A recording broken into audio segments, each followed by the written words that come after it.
Quasi 3.000 studenti coinvolti, più di 170 scuole partecipanti, oltre 200 progetti inviati. È questo il bilancio della quinta sessione del premio Storie di Alternanza, promosso da Union Camere e da 56 Camere di Commercio, per valorizzare i migliori racconti dei progetti realizzati in alternanza.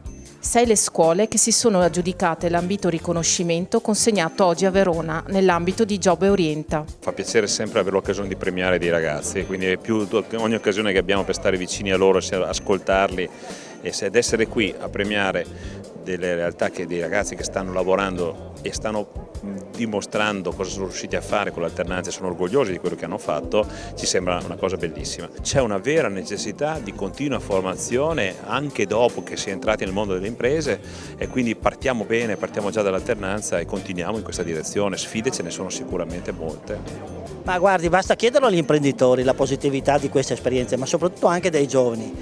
All'inizio c'è stato un po', ovviamente, come tutte le cose si devono rodare, però l'esperienza è positiva perché c'è una specificità del nostro territorio che la si può apprendere solamente frequentando l'impresa. È il futuro dei nostri giovani ed è il futuro delle imprese. Dai bracci robotici alla realtà virtuale, tutti vogliono capire come utilizzarla tecnicamente. E la cosa più bella è che i ragazzi imparano ad apprendere dal fare direttamente su queste attrezzature. Se come rete collaboriamo, ci confrontiamo, portiamo avanti le idee in comune, tutti i ragazzi devono poter arrivare a questo. È un po' la sfida che ci siamo dati, per tutti il futuro.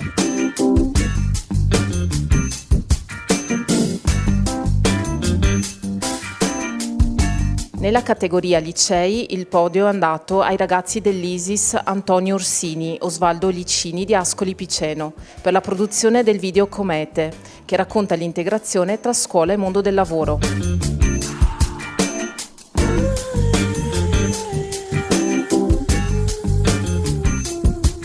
È un progetto nato con l'inclusione ed è un progetto emozionante. Emozione e soprattutto la parola arte che risuona in quel progetto, in quel video. E lei giustamente ha trasformato il progetto in alternanza con questa classe già dall'anno scorso, riproponendolo anche quest'anno con un altro tema che viene lanciato di anno in anno. Nel complesso sono stati 1816 progetti presentati nel corso delle 5 sessioni che si sono susseguite dall'istituzione del premio e che hanno coinvolto oltre 21.000 studenti.